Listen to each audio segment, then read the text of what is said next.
My name is James Morrison, as introduced. Prior to working with HPE, I spent 22 years working in the FBI, specializing in cybercrime, nation state as well as criminal. And then my last 3 years, I became very focused around cybersecurity, especially in the small and medium business sector. So when I left the FBI, I've continued to work with small and medium businesses, even under the HPE mantle. But my role and my goal is to try to help us have better security conversations and make sure we're asking the right questions and getting the right answer from technical companies. So with that, I want to introduce my panelists and have them briefly introduce themselves, and then we'll jump right in. So first, let me introduce Marvin Cruz. Marvin, would you like to introduce yourself? Yes, thank you. So Marvin Cruz, work for CGI. I work out of the CGI is a global IT company based out of Montreal. They have offices throughout the U.S. I work at within the Southern California area out of the Los Angeles office. Work throughout with the offices collaborating with throughout the U.S. But primarily I focus within the Southern California area as the local chief technology officer for the Southern California area. All right, cool. Thank you. And Jeff Farinich. Jeff, would you like to introduce yourself? Yes, hi everyone. Jeff Farinich, SVP Technology Services and CISO at New America Funding. We're a 48 state lender nationwide, top 20, and about 5,000 employees. All right, thank you. And last but not least, Sajan Gautam. I hope I didn't kill that too bad, but. That's fine. Could you introduce yourself real quick? Yeah, sure. Hello, everyone. Thank you for having me here. My name is Suzanne Gotham. I'm the Chief Information Security Officer for Arvest Bank.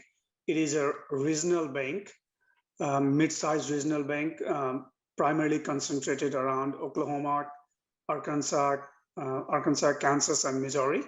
I've been in this role for almost 3 years now. Most of my career I spent in the financial industries and a little bit on consulting. Thanks again. All right, thank you very much. All right, so let's talk about this a little bit. So we're in this world now where our networks are much flatter and broader than they ever were before. Gartner says by 2025, we will be producing 175 zettabytes of data, and most of that, 70 to 80% of that data is being created now at the edge of our network. That we think about that as mobility, we think about that as employees working there. But really, now what we're really starting to see is this explosion of IoT. So Marvin, let's start with you. What do you think? What are the challenges you see from an IoT standpoint, and not just implementing it, but securing it? Yeah, you know what I've been seeing lately. Quick background. Also, I used to work in education for the Los Angeles Unified School District. So coming into CI, I'm still doing work with education, and I'm still working with some of my peers from education. And what I've seen from the different industries, including that in education, is that it's just the explosion of IoT devices, right? That we have now. There's roughly 20 million, if I understand the statistics correctly, IoT devices now, and there's going to be a 300% increase. There has been a 300% increase in attacks now with the pandemic, with people working from home. The challenge has been having employees use their own hardware at home, right? For example, using their own routers and not securing those correctly, right? Because before they used to come into the office, they would be in the office and using the secure network within the office. But now, I mean, I have personal friends that I know for a fact they haven't changed their default password and user ID that came with the router, right? And similarly, other devices that they have at home, they just leave them, with the same password, right? So there's not that big awareness on securing that. They think that because they're accessing their work systems through VPN, that they're still safe, which is not really the case, right? But that really has been the challenge that I've been hearing quite a bit from my peers, that is the employees at home and how they are not securing their own networks within their home that are impacting, their work experience as well. Yeah, that's a good point to make. I mean, I think Cisco did a report some years ago, said that there were a large number. It was in excess of 80% of home networks the routers still had default passwords, and a lot of them still have passwords hard coded in. So, so Jeff, have you seen the same thing in your environment? Definitely have. I mean, we went to all work from home, and we still pretty much are this past year. I'm seeing a big problem with even the configuration. What are the encryption settings? Are they using WEP, WPA, WPA2? So we try to get that visibility and really lock down that connectivity, make sure it's secure. Additionally, there's a big focus on running firewalls on endpoints and have visibility of all the traffic, because we really see how much of a threat the home network is. Yeah, there's a cybersecurity mantra that says you are only as secure as the least secure network that connects into you. So, and I don't think a lot of home users have a recognition that they are just extensions of their work network, and that just adds all sorts of problems. Sajan, what are your thoughts on that? Yes, absolutely. But I can talk more from the control side. I mean, what type of layered control we can have for IoT or whatever device that we are introducing in the network. So going back to the basics, such as, can we have the network access control in place? That way we can allow by NAC. That is one layer that we have addressed. Another is the segmentation. So if somebody is connecting from the home network, can we allow them directly to our corporate central network, or do we have the landing zone? That is one approach of it. So that is, in addition to that, once we do more mature, we can think about the zero trust ecosystem, continuous control monitoring and all. But going back to the basics, simple network access control and segmentation would give quite a bit of return on investment. That's what I have noticed so far. So yesterday I heard James Stanger talk, he's for CompTIA, he's like one of their big evangelists. And he had two quotes that I laughed. I mean, and I guess it's probably not funny, but sometimes it is. One of them said that, I guess we killed the perimeter, by Mariana Pereira. And so let's talk about that quote first, and then we'll go on to the second quote. What does that mean to you when you hear a CISO out there say that, I think we've killed the perimeter? Jeff, what do you think about that? Well, I would say it's no longer a think, we did. So once again, before we focused on securing the offices with our firewalls, other controls, and now we took home all these PCs and users connect on a daily basis. And in my case, only about 20% of the users require a VPN. The rest of the users are cloud-based.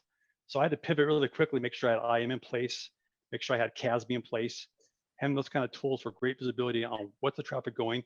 And additionally, what's the DLP strategy? Got to make sure the PI does not leave the premises, including the PC, going out to the cloud. Well, that's an interesting conversation. We're all part of this ecosystem, right? Too. So you mentioned a couple different vendors and security products, and we recently saw like some major VPN providers get hit. And so what does that do to you when you start seeing VPN providers getting hit? I mean, is it a pucker factor? Do we start really thinking about, oh wow, was that me? Is that my VPN? Marvin, what do you think about that? Well, I think it's just, you need to be, VPN is great, right? But I think it's more than just using VPN and not assuming that because you're using VPN, you're going to be safe, right? You also have to have that advanced threat analysis that, it's also on your endpoint devices, right? If you have a laptop, just because you're going through VPN, again, doesn't mean that you're safe. You can, once you disconnect to the laptop and once you disconnect to VPN and you're using your laptop or your device to access other things, you can still end up with something malicious in your device, right? So you still need more than just VPN. You need that advanced threat protection in order to continue to help even when you're disconnected from VPN. So I think it's just it's a false assurance that just VPN by itself will help you. Well, that's what, I think, users are interesting that way, right? So, a user says, and I think Jeff brought this up a little earlier, users will be like, oh, I'm on VPN, I'm secure. Or, oh, I'm using WEP or WPA, I'm using encryption, therefore I'm secure. So how do we break them of that? Sajan, how do we break them of that belief that, oh, well, I'm using this thing, it must make me safe? Yeah, well, I can get into a little bit of philosophical on that one as well. But the thing is, we have to think in terms of defense in depth, right? I mean, like one solution would not be sufficient, but at the same time, what is the efficacy of all the solutions that we have implemented? So that is one. And also another thing that we have to think about is zero trust, not as a tool, but as a paradigm, and it is an ecosystem. So some of the foundational thing, like how good is our identity and access management? How good is our data protection? How good is our monitoring processes? Once we do have that in place, then we can think about zero trust and how we implement those. So that is how I do address, or I do think about this problem in general, because many times we do think just like focus on one tool to get the things done, and we think about zero trust as a tool instead of the paradigm or ecosystem. I think if we flip that and think about zero trust being an overall ecosystem, and then various components within it, if one fails, there could still be something else picking that up. Yeah, I like that. I mean, I think we have to, I mean, I'm a big believer, of course, in zero trust, and I think we all need to have better conversations around it. And I think as we get back to IoT, we also have to make sure that our zero trust products that we're looking at, or the processes, policy, whatever, are covering that, because people are using home networks, right? And so on those home networks, what do they have, right? Ring doorbells and all of this kind of IoT devices that maybe we don't think about securing it inside of our environment, right? So let's talk about this for a second. Supply chain. So how do we know, or do we know that our products that we're getting, the IoT products, are secure? And then what process do we go through to make us at least feel a little bit better, right? I mean, we want to add those things and know, or have at least I can sleep at night. So Marvin, what are your thoughts on that? What do you think about when you're looking at a new vendor? Let's talk about web cameras, for example, and you want to put some IP web cameras on. How do you look at them and validate their product and their process? Yeah. Well, first of all, I would say don't assume that they're secure, because I don't think they are. I think, yes, I think companies in general, and this is not speaking bad of anyone, right? But just companies in general, they're trying to get their products out in the market as soon as possible, right? They want to be out there first. They want to be, get the products out. And I'm not saying that they're compromising security. I'm not saying that, but they are trying to get this product out in the market. So a lot of times, they end up doing the firmware upgrades later. Once you put them in your home, that's when you get that firmware upgrade, right? So you can't just assume that they're safe from once you take them out of the box, right? So you should go through that whole process of putting them in, securing them, do the firmware updates, continuously do those patches, right, if you will. And again, just not assuming that they're safe. I don't think they are. I mean, I think, like I said, it's no fault of anyone. It's just the fact that things evolve, and by the time you buy the product that goes to the market, you purchase that, put it at home. Again, by that time you already have to do a firmware upgrade, and you apply patches. It's just not assuming again that they're secure. All right, so Jeff, now let's take that to the next stage. So you've got them in your system. You're validating that you got the firmware updates. You got everything up to date. What do you do now? So do you monitor those IoT products? What kind of accesses do you give them, and how do you monitor those accesses? Well, ideally, it's zero trust access from the beginning, but it's all about the entity analytics. What's that device doing? Same way you monitor user for their entity behavior, you want to do the same for the device. And when that changes, you have that deviation, and hopefully you catch that and take action. So a good example is Solarwinds. I mean, it was a trusted software for many, many years, but how many companies actually had it segmented to the point where it couldn't actually crosswalk between systems? Yeah, I was talking to a CISO yesterday, and he said that they had a plan in place just in case Solarwinds didn't work, and what would they do, right? So even ahead of that. So preparation is part of this, right? So how important would you think, Sajan, how important would you say that preparation is with your IoT implementation and security? Very important, right? So, but I want to piggyback on what Jeff just responded about how do we continually take a look at the security posture, like regardless if it is an IoT device connected to one of your appliance or it is connected directly to your network. That is where I do think continuous control monitoring would pay a significant dividend. Whenever there is a security posture change, the only way that we can find out is like, hey, the control has been violated. Whatever baseline we have set, that has been not made. Now we can start taking the action on it. So that is one approach. And another is the information sharing, because many times what happens is we do have SIM not talking to threat intelligence platform or so on and so forth, right? How can we get these logs coming from different sources, ingesting into the correlation platform? That way we can take quick action on it. There's a couple thoughts there. So you touch on the beginning of something that I've started to see a lot more conversation around. So let's go towards the idea of dynamic segmentation. A lot of zero trust products will talk about this idea of dynamic segmentation versus the static that we do now. Sajan, do you have experience with dynamic segmentation? What are your thoughts around it? Yeah, a little bit. It is a bit hard to do, right? I mean, the dividend is really good, but doing that requires a really good handle on asset management. That does require really good handle on configuration management, because without the really good configuration management, you can never do the dynamic segmentation. And doing the configuration management is not easy. So I would think we have to build the maturity on this thing step by step. We cannot think about zero trust, dynamic segmentation, or whatever have you, without having those foundational things in place. I think it is about time that we have to go and fix those foundations one more time.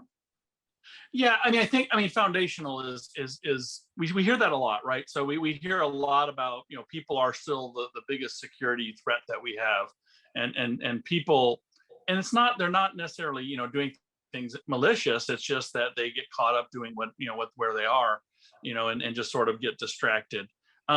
So it's kind of interesting. I was talking about James Stanger, who CompTIA. He brought up an idea called Cowboy IT.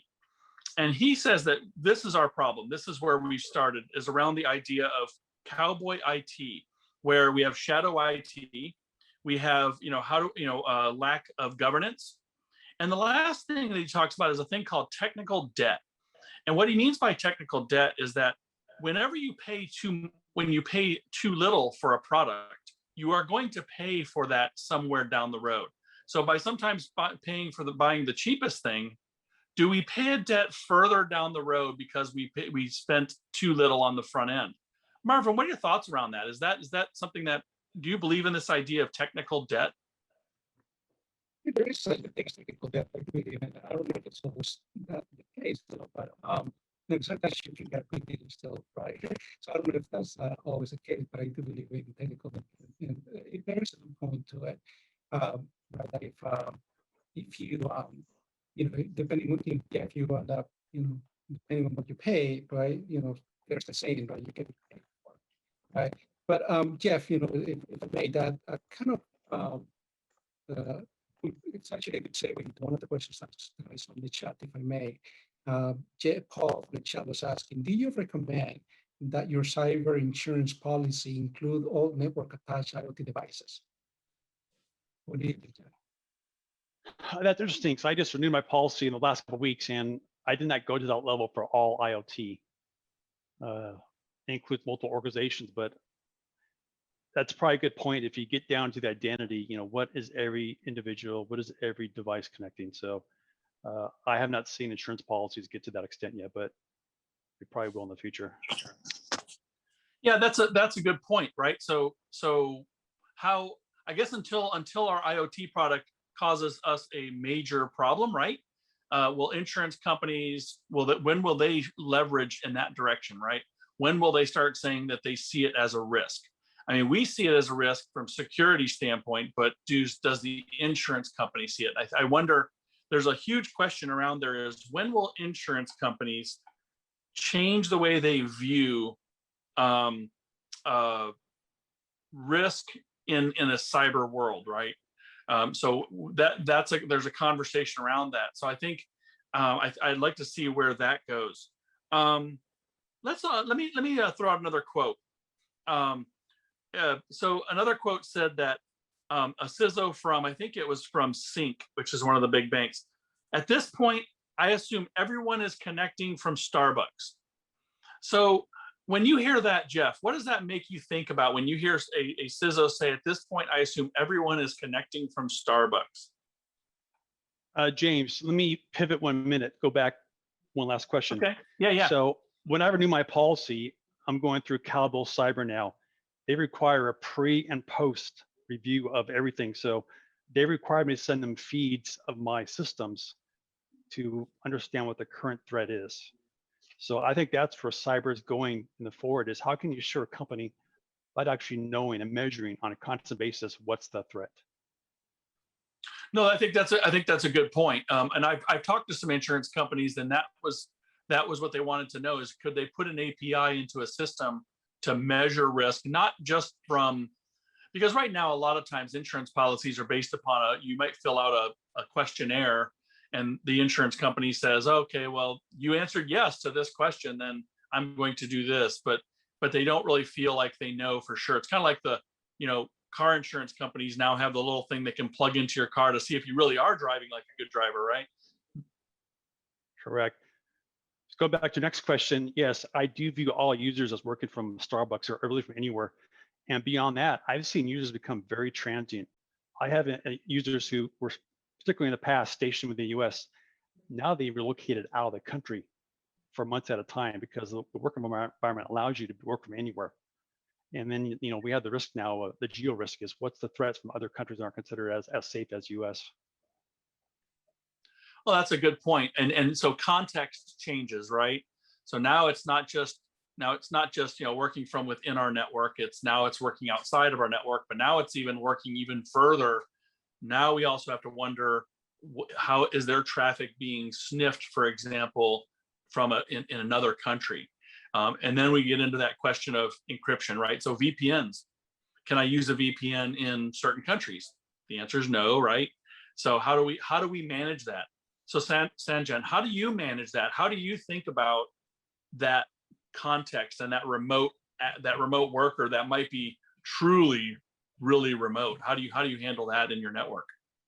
I mean, I do not have a whole lot of thoughts on that, but I would still go back to the trusted zone versus untrusted zone, right? So if somebody is coming outside of the trusted zone, then maybe the landing place is somewhere segregated than the trusted zone. That is one approach that I could think of. That's the only thing that I could. I mean, another is we can think about the device verification, all the signature verification and all those things, but it is not as easy to implement though. Right, implementation, right? So where the rubber meets the road sometimes isn't quite as successful. Marvin, what are your thoughts on that? How would you think about, everybody's coming into you from Starbucks? Yeah, no, very interesting quote. I actually like that quote, and it reminds me of how some of my colleagues or friends, when I talk to them and they tell me, I'm going to take my next meeting from my friend's house because I need to go visit my friend or something, right? So to the point being that they're not only are they not in, at work within their network in the office, but now they're not even at home using their own network, right? They're using someone else's network which may not be secure, right? So to answer your question though, it's more about securing that device so that even if it's not going through VPN, it's still secure, right? Even when you're disconnected from VPN, you still have the security in place within that device so that they can still be able to to protect it from threats, especially as now that we're not in the office and we can go anywhere, right? We go to our friend's house and connect to their network. Okay. Now, all three of you have brought this up. All three of you have talked about actionable intel, right? So analytics. I'm watching what people are doing, and I'm trying to turn that so where analytics turns data into actionable intelligence is when it's useful. So how do you handle that? So you've got all this data. Do you trust an external person, an external group to manage that, or do you do it in-house? Jeff, what are your thoughts on that? Right now it's done in a house, but I do plan on bringing it outside here soon. I have to rely on multiple data feeds. I can't rely on just one tool. So I have multiple tools feeding my SIM to give me the right visibility. Okay. So, all right, so let's take the next step. So how are you evaluating this external? Because now what you're going to do is you're kind of handing someone the keys into your network, right? Yes. So of course, from a generic standpoint, so what's your step by step on that? How do you make sure you're making that right choice, right? Because there's a risk associated. Well, I would start with the risk, just give them access to the SIM to understand what the feeds are to watch the threats. And follow on be, it can be a truly managed service down the road where they can actually take action on any threats they see to stop it. So that's a journey I'm still working on. Okay. So Marvin, let's come back to you for a second. So you talked about education, and I wanted to kind of come back to that. Do you think that there's a different challenge for IoT and edge in education than there is maybe in, let's say, financial sector or something like that? I think there is, and where the difference is that, well, first of all, a lot of the schools, especially K through 12, were not ready. Most of them were not ready when the pandemic came to support the remote, learning from students, right, and the remote workforce. I think higher ed colleges were a little more prepared because they have been doing online learning for a while now. But going back to your question, I think one of the differences is that the devices themselves are being issued to students rather than the employees, right? And employees, they have an obligation to the company to, make sure that they're, stay within certain guidelines, things like that. Whereas with the students, the truth is a lot of students want to play with the devices and see how they can break it, right? And see how they can break in and they can access different things. That's just the nature, right? We were all teenagers at one point, we're all curious trying to figure out, how to break something or hack into something. So I think it's just a completely different environment, because again, now you're not dealing with your employees, you're dealing with students in the case of education, right? And you secure them, but there's again, there's the I guess the threat of the student breaking in because they just want to play with it and they just want to tell their friends that they were able to break in. So it is a different environment. Okay. All right. Sajan, you're on financial sector. What do you think the differences are from a financial sector with IoT and edge, maybe from other sectors? I think the problem is similar. The hardest problem that we do have, especially on the IoT, is like in any industry, is how do you create a really good profile on them, right? Because before you can secure or have some kind of policies on them, you want to create the profile. That has been one of the challenging aspects of creating the profile in IoTs, because they are very small form factor. They do not provide a lot of data for us to create a really good profile. That is one challenge. And where I do see some progress being made is the use of machine learning to create those profiles. Because if you are trying to create the profiles by human or even a regular SIM, we may be spending many hours, man hours doing it. I do see some kind of opportunity there on machine learning there to build profile, and then, so first creating the profile of the devices itself, and then match that with the risk profile of the organization, then do take the action appropriately. So I think that's something along the line to think about. Okay, no, I think that's a good point. Jeff, what are your thoughts around that same conversation? Well, I think why finance is different is the compliance. And I'm bound by CCPA and my DFS and other ones to make sure that, protecting the data privacy of the borrowers. So IoT is really hard to get on the network because, one, it requires VPN access. So going back to profiling, in the office, you would do that with, first you'd profile that type of device, then you'd posture it. That's really essentially how NAC works, right? I mean, how do you do that from someone at home with their devices, unless that device is actually on a VPN through some kind of access router, like Meraki or Aruba or other? Well, that's absolutely, that's it, right? That's our issue is when I have control over the IoT device, roughly, even in a shadow IT environment, I can put my fingers on it versus some product, some IoT device connecting to me from somewhere, right? And I have no idea what that is. It's probably harder to profile unless we have some sort of machine learning going forward. Now, I think it was late last year, there was was an executive order, maybe it was Congress, ordered a study around IoT and trying to set standards. So Marvin, what are your thoughts around governance or what is the role of government in setting standards with IoT, or do they even have a role? There is a role. I think it's a delicate balance, right? Just like, they have a role in other things. I think there's a delicate balance. I don't have a good answer for you. I just think it's got to be a delicate balance. I honestly don't know how they're going to get there because there's so much out there with IoT, and it's such a broad area. I just can't imagine how they're going to get there, but I think they should play a role in it, having that delicate balance, though. Yeah, I think what you're touching on is exactly the problem right now. Nobody really knows what that role should be, and they're not sure how they want to get there. Jeff, you have any thoughts around that? I mean, it's all a very good point. And in my opinion, I think the software vendors need to be held more accountable. A good example is Microsoft had their Exchange vulnerability that was released or announced in early January. They didn't patch it till March. I mean, what point are these vendors going to be held accountable for the damage they're causing? Well, that's you bring up that, accountability, right? So how do I and I actually if you ever want to watch something kind of infuriate you a little bit, is watch the testimony. I think it was Microsoft, Mandiant, and Solarwinds were testifying before Congress, and there was even a conversation of should we even notify people of this threat, right?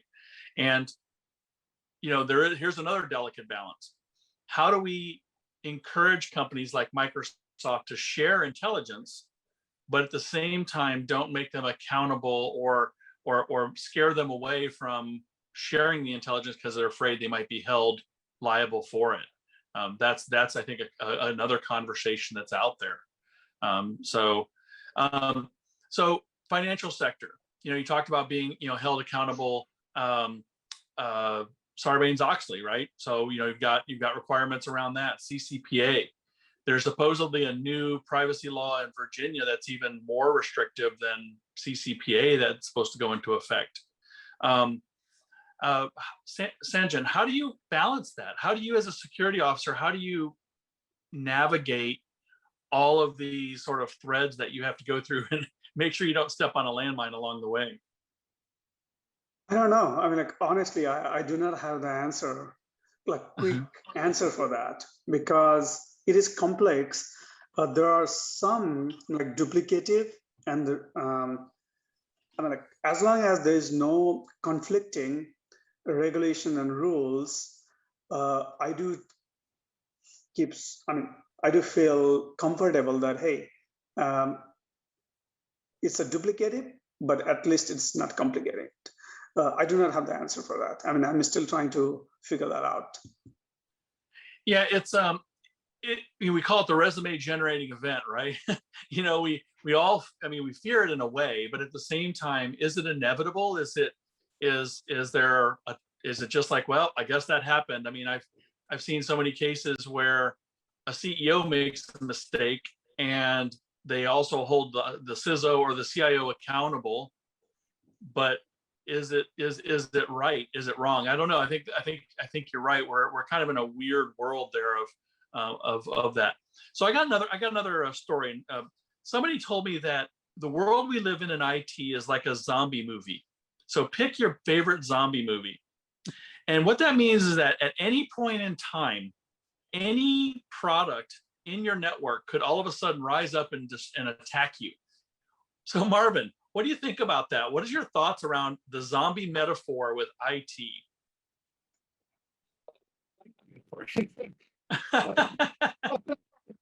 Yeah, no, that's a good one. I'll use that one if you don't mind. I'll use that myself. That's the reality of living. It's true. Right? The device, especially anyone also at home, right? Most people or watchers, it was better than do not secure devices, right? They just plug them in, use and they do not. They do not secure them, and they can be hacked at any time. And this is the case, it's pretty short light bulb or a device, it's harmless, it's not, right? And any of them can be hacked, and they can then go from there to your network, right? So I think I like that quote. I think I'll use that, but I think it's the reality that we live in. Jeff, what do you think about that? What do you think about the zombie metaphor? I like the idea. I'm trying to decide if I'm going to move forward with more of that. Well, I think it's a great metaphor. I mean, first time I heard it, but you look at, we had FireEye, Solarwinds, you had Exchange, you had Excellion, and these are still happening today. So at this point, you can't trust any of your products you have in your environment, in my opinion. So does that drive us? I mean, now let's try to, I try to look at the silver lining, right? So does that drive us more towards zero trust? Should it drive us more towards zero trust, Sajan? What do you think? Yeah, absolutely. Absolutely. We are, I really like that zombie metaphor. Of course, it would, of course, drive us to the zero trust. But again, as we talked about earlier, zero trust builds on the foundation of a lot of other things. Asset management, identity, data, and all. So we need to have the really good controller in place. We need to have a really good CASB. So zero trust as an ecosystem, I think sooner or later, we have to go that route. I think it is driving us towards that. Good. No, I agree with you. I think, how do we define insanity, right? Keep doing the same thing over and over again, expecting different results. And I just feel like I feel like we keep going down the same road. Oh, it's like Groundhog Day. And who's it going to be next? Like Jeff was saying, and there's other attacks going on, and it's like, when are we going to change our behavior and demand a different paradigm? So Marvin, we lost you a little bit. Do you want to restate, your around the zombie the metaphor? Yeah, can you hear me better now? I was microphones. Much better. Oh, thank you. Yeah, I apologize. I did not realize that it was bad. The one thing I was saying is that it is the reality that we live in.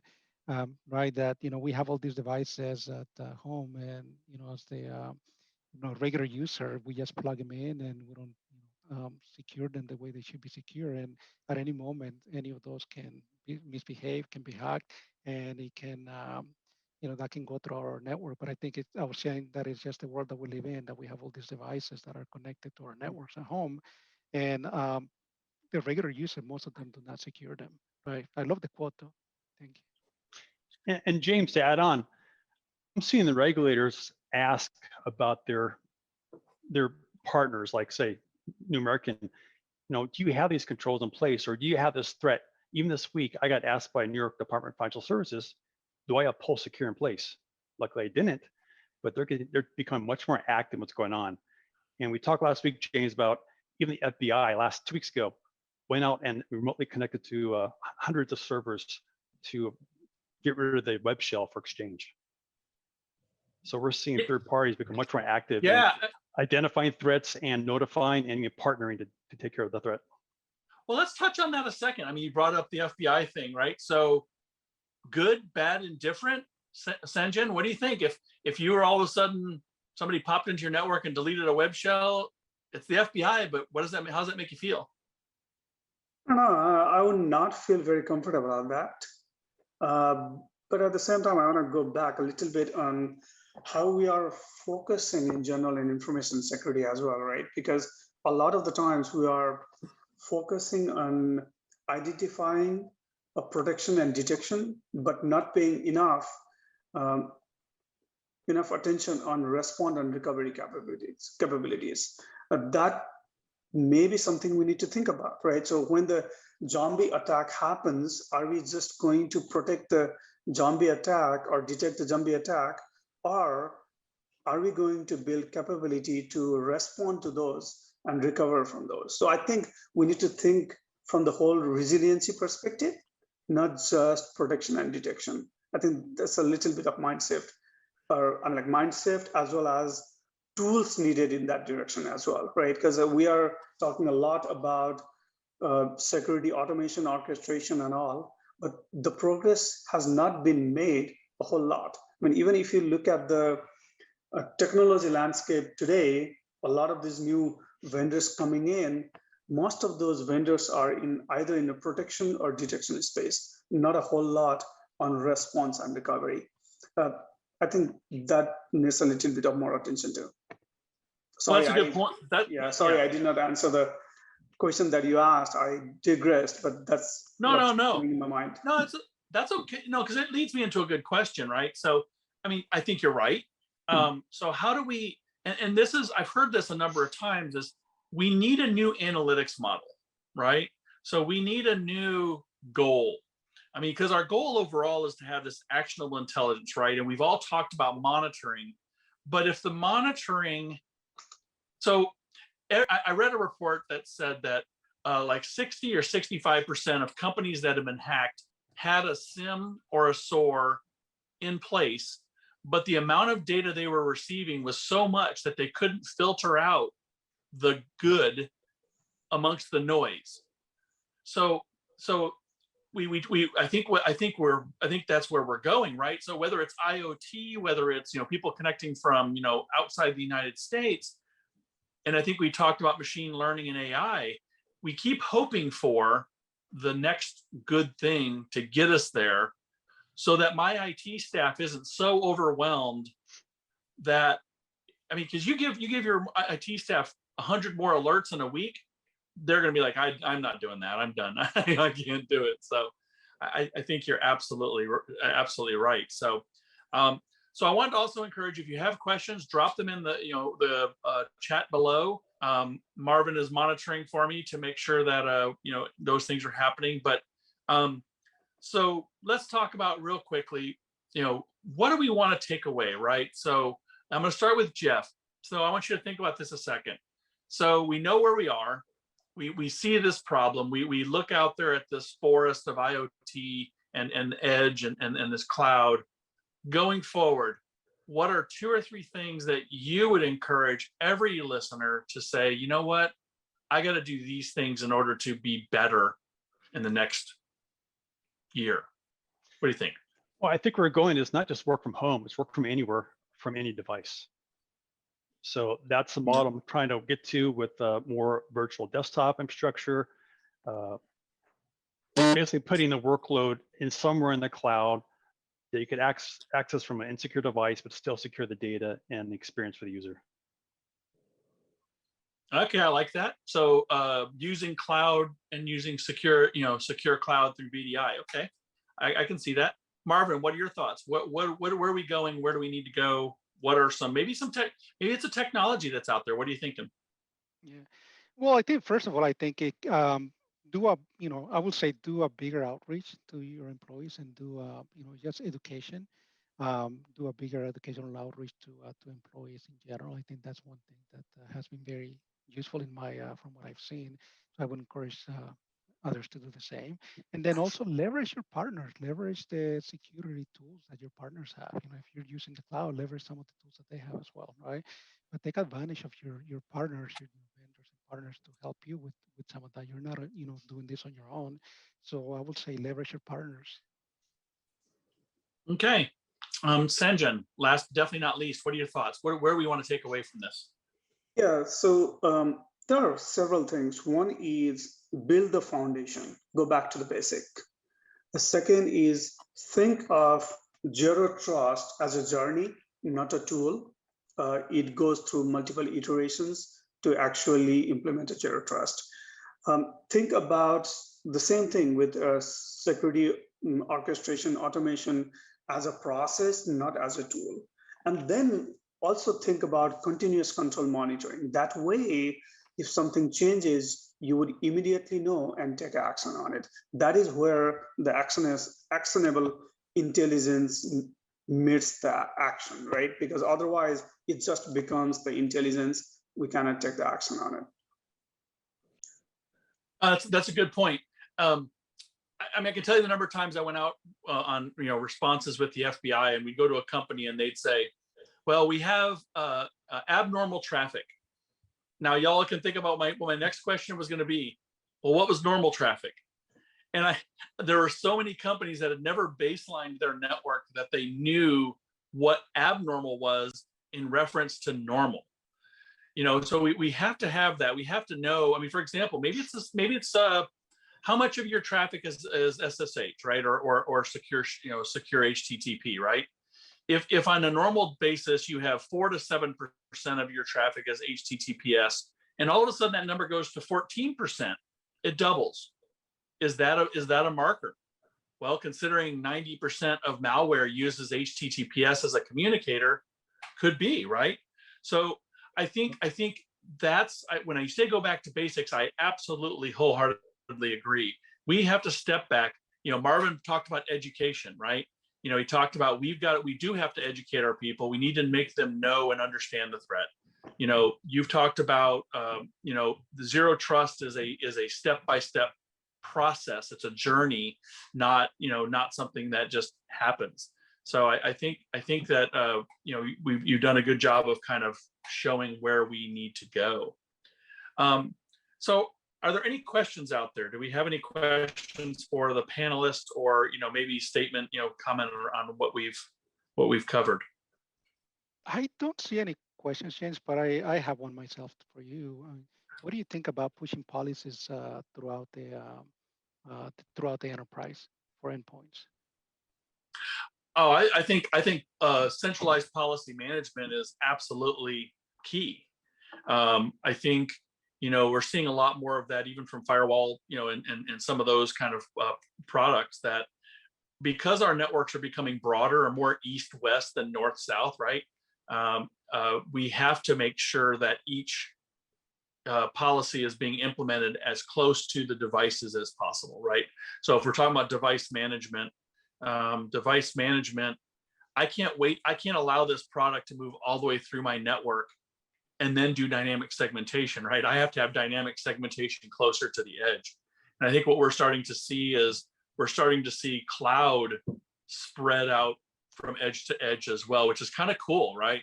So now I don't have to go all the way into my data center and then access the cloud. I can actually access the cloud inside of my, at my edge. The other thing we're seeing is IoT at the IoT as a service. So Jeff talked about voice or VDI. We're actually now seeing IoT being deployed as a cloud service, as a container.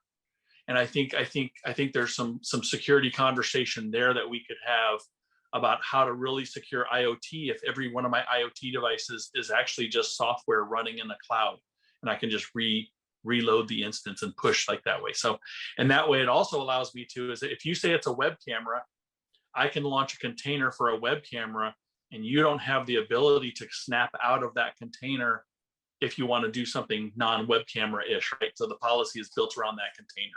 I think it's the future of where we're going. Yeah, thanks for sharing that, James. Okay.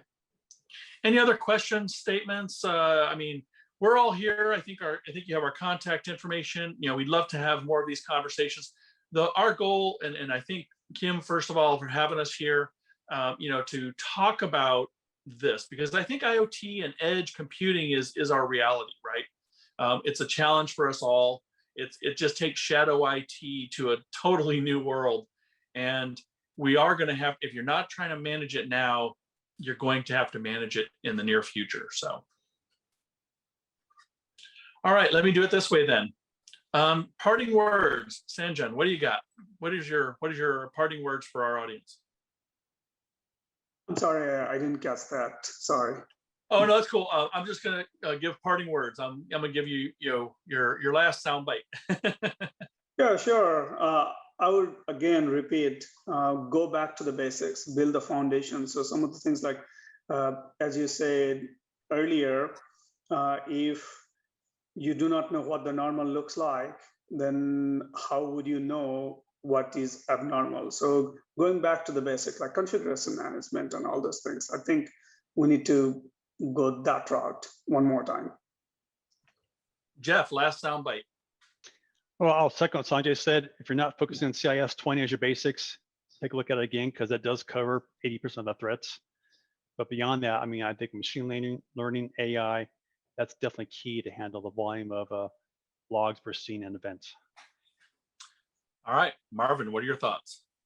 I will say, look, take some time and look into adopting an approach to cybersecurity with an architecture that automates and prevents attacks before enterprise systems can be breached.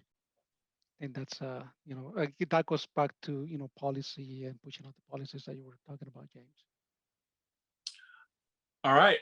First of all, I'd like to thank my panelists, Marvin, Jeff, Sajan. Thank you for your time. Thank you for y'all's insights. I think it was a great conversation. Thank you, Kim. And I will hand it back to Kim. And this is James Morrison signing off. And until next time.